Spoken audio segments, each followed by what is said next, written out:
There is no substitute for how the industrial economy runs today. Miközben a megújuló energiaforrások hatékonyságának narratívája ömlik, akárhova fordulunk, az energia túlnyomó részét hagyományos módokon fogjuk beszerezni még hosszú évekig. Ezt a trendet tükrözi a befektetések volumene is.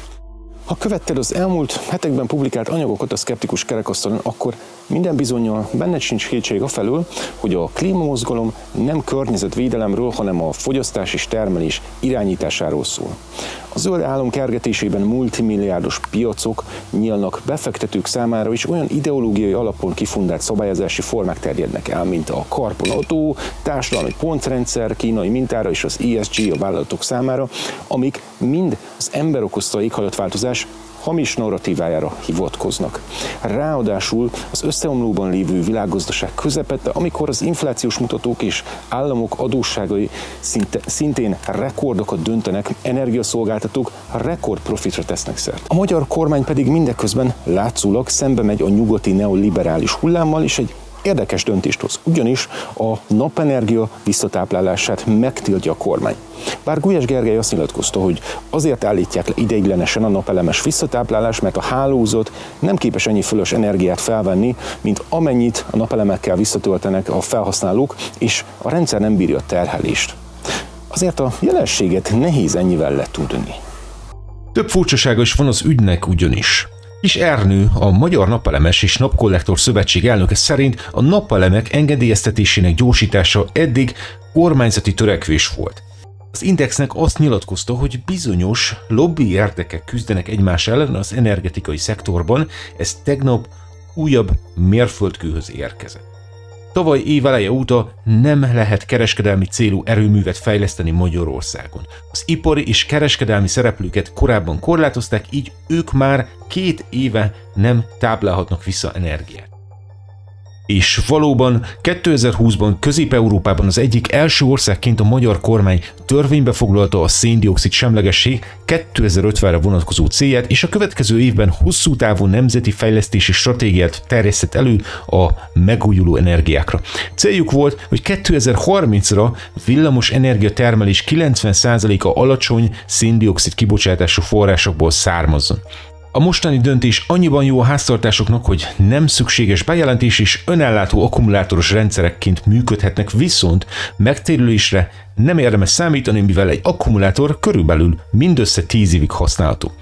És bár szakértők szerint a magyar villamossági hálózat elavult, ez egy jó kérdés, hogy a kormány miért nem fektetett az elmúlt években a hálózat fejlesztésébe.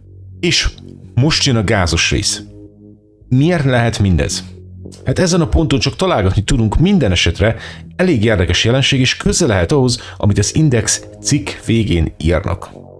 Azt írják ugyanis, hogy a döntés gázturbinás erőművek építésének kedvez, amellyel 2 baj is van, az egyik a termelésre szükséges földgáz beszerzése, a másik pedig, hogy jelenleg ez a létező legdrágább villamosenergia termelési mód. Energetikai biztonságról lenne szó az összeomló világgazdaságban, és energiavámpír oligarchák markában van a magyar kormány. Esetleg valami más ügylet is van a háttérben?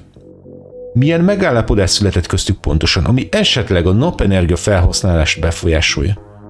Azt tudjuk, hogy Magyarország energiaellátásának közel 30%-át gáz adja, és a gázellátásnak 80%-át az orosz Gazprom. És azt is tudjuk, hogy 15 évre kötött a kormány megállapodást az orosz Gazprommal 2021-ben. És idén, augusztusban Magyarország további gázszállításokról kötött megállapodást Oroszországgal a nyugati szankciók ellenére, és az eredeti megállapodáson túl további 5,8 millió köbméter gáz fog küldeni Gazprom naponta. Még több gáz, miközben a fölös napenergiát hagyjuk elveszni? Mind jobb és baloldalnak erős orosz kötelékei vannak évtizedekre visszamenőleg. Nagy portkavar titokzatos 12,5 milliárd eurós Paks 2 projektet is nagyrészt Oroszország finanszírozza.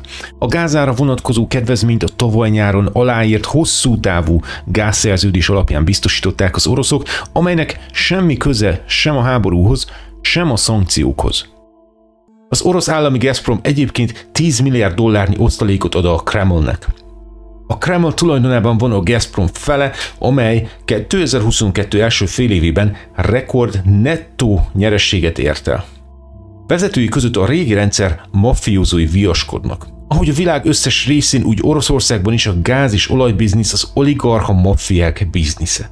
Az elmúlt hónapokban több energiaszektorhoz kötődő üzletember és tisztviselő halt meg gyanús körülmények között.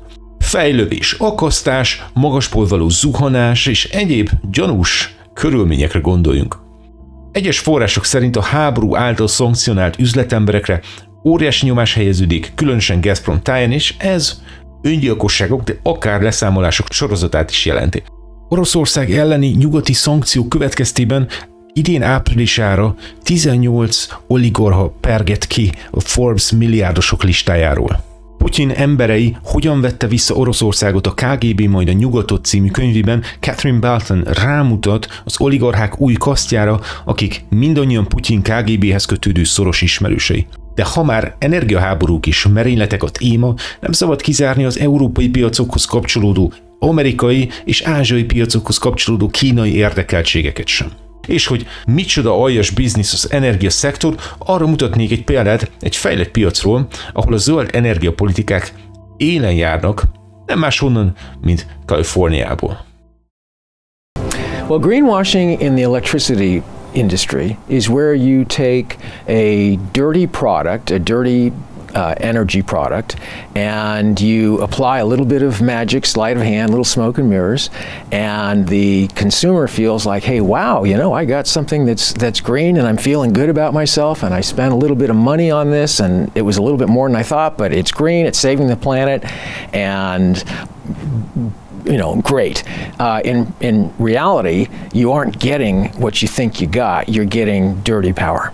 Or somebody else is getting dirty power that really was just kind of shuffled around that you are responsible for. But the net of it is you're not getting the green power that you think you are to a large extent. Now, once in a while you do, but for the most part you are not. For me, in my mind, there are four basic verticals of greenwashing.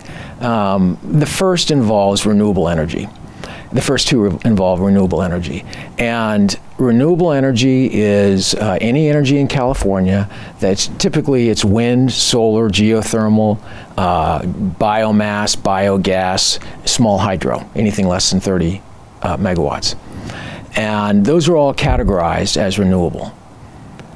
To authenticate them, each megawatt hour that you get of renewable energy, you also get what's known as a certificate, a renewable energy certificate. So 1 megawatt of power is accompanied by 1 renewable energy certificate. So what happens is that renewable energy and the certificate come together, and the first type of greenwashing that occurs is where the certificate is allowed to be reported to regulators without the underlying energy. It's called an unbundled certificate. They unbundle the electric power.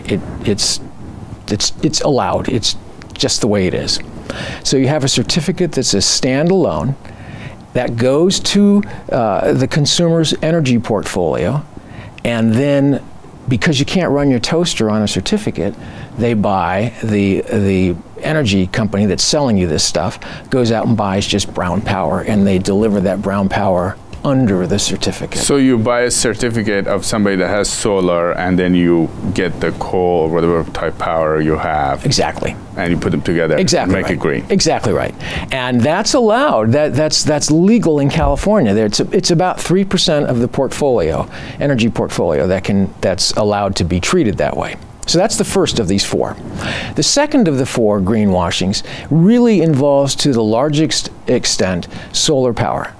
Now, solar power is delivered, you know, it's produced as the sun moves across the sky during the day. And if you plotted it on a piece of paper, if you looked at what the profile of the total volume of energy, solar energy, looks like, it comes across as a big hump. And that hump starts at about, 10, 11 in the morning, and then it humps up and it stays up pretty high, and then it drops down, and it starts to taper at about 3 or 4 or 5 in the afternoon, and then it dies off. So you get this big wave. And this stuff comes through, it moves through California every day with the sun. Well, that big wave of energy doesn't coincide with California's electric demand. You don't need all that We don't need all that solar that's showing up, but it's there. And electricity is a use it or lose it. You know, when it shows up, use it. It's not going to hang around and wait for you. It's gone. So what they'll do, what these energy companies will do, is they'll over-procure. They'll buy more solar on that big hump again. They don't need it. Their consumer demand for their customers may only be this, but they'll buy that. You know, they'll buy a big, and just to support this.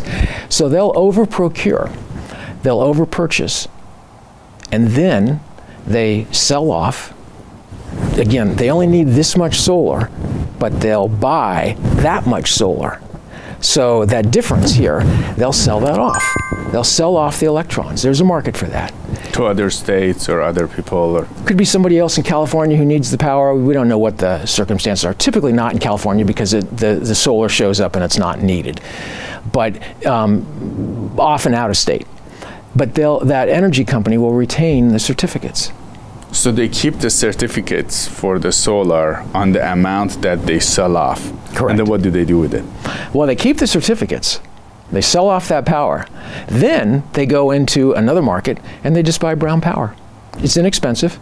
And they deliver that to you at 9 o'clock or 10 o'clock at night or whenever the sun isn't shining, for sure. And they need the power. And then they report to the regulators that they've delivered so much green power, so much solar power. And you go to your friends and you go, you know, hey, that Jim Phelps energy company is pretty good. I'm feeling good about myself. He's green. We're green. We're saving the planet. And you don't realize that really the only person who's getting green is me in my wallet while I'm taking your cash. You're not getting green power. To a large extent, most of what you're getting is just dirty brown power. By the way, what I've just done is not illegal. It's allowed. I see that look on your face like, oh my gosh, how am I going to get out of this green energy company? I didn't even know about it. That is allowed. What I've just done is allowable as long as that energy that I sell off is called unspecified power. And it's just unspecified power. If I sell it off as unspecified power and I retain the certificate, I'm allowed to do that. Ha az orosz energiamafiának kedvez a kormány döntése, ha nem, egy biztos. Minket, fogyasztókat fosztogatnak, és nagyon úgy néz ki, hogy ebben az esetben is nemzetközi energiavámpírok nyerészkedéséről szól a dolog. A tiltott gyümölcs ugyanis mindig édesebb, és így van ez ebben a gázos történetben is, köszönhetően a háborúnak.